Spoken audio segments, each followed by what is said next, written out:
So I think the first thing is you've got to have a brilliant idea to come with. The next question I always ask is, can you monetize it? And then can you scale it? So those are the fundamental things that need to be kept in mind when you come in with an idea. It could be very romantic, it could be very arty, but it's all about realities. And those fundamental things are, can you make money out of it? And can you scale it? Because if you can't make money, you will not sustain it, and that's the fundamental. So as you probably read in the last week, we've made some very good progress in terms of ease of doing business in the country. We used to be in the sort of 78 kind of range out of 150. We had fallen down to 137. This year we're back up to 108 in terms of the rankings. So that's a very good first step. As long as the startups are concerned and their concerns are very different. The law today does not, for example, recognize the word startup. It doesn't recognize the word sweat equity or convertible notes or any of those things which are related to entrepreneurship and startups.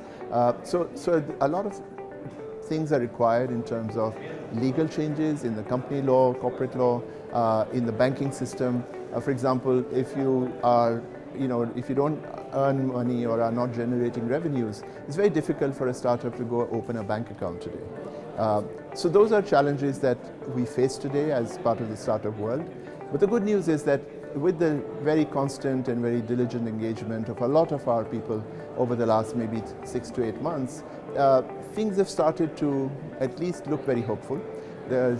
People are listening, people are making notes, people are coming back and asking questions, and there are steps underway to change some of that and for the better. And I think once those hurdles are out of the way, it will just become that much easier for startups to go to the next stage, to build their businesses, grow, and hopefully one day, as we discussed inside just a few minutes ago, we might have our first unicorn as well. So the future of telcos is, 20 years ago we used to worry about the fact that telcos would become dumb pipes.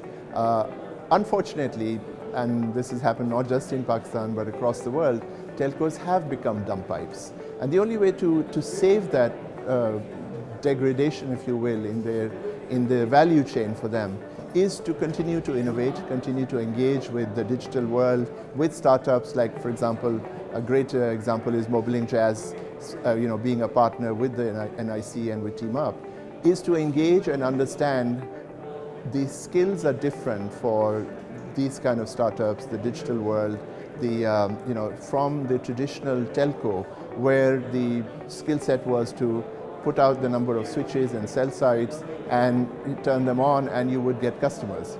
The need of the customers changed, the medium of communication has changed. It's gone from voice and text message to data, and the irony is that most of the pipes that they set up, as it were, are being used by what we call OTTs, over-the-top players like the Amazons and Googles and Facebooks of this world. And that's where the telcos need to realign themselves. They need to be more part of the digital environment.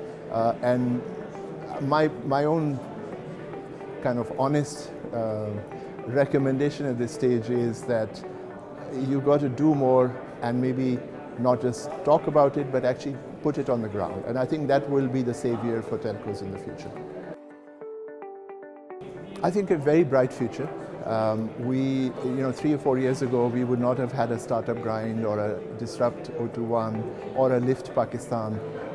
We have all three of those in 1 week this time around, in 2019. So I see that as a great indicator of the level of engagement, the level of interest that is not only locally generated, but also internationally and regionally. So we've seen today, you've seen people from the Middle East, from Europe, from Australia, from Canada, from the United States. So there's a sudden awakening that the world of Pakistan is not just breaking bad news, but it's actually stuff which is positive, it's happening on the ground, things are getting better, and the potential is huge.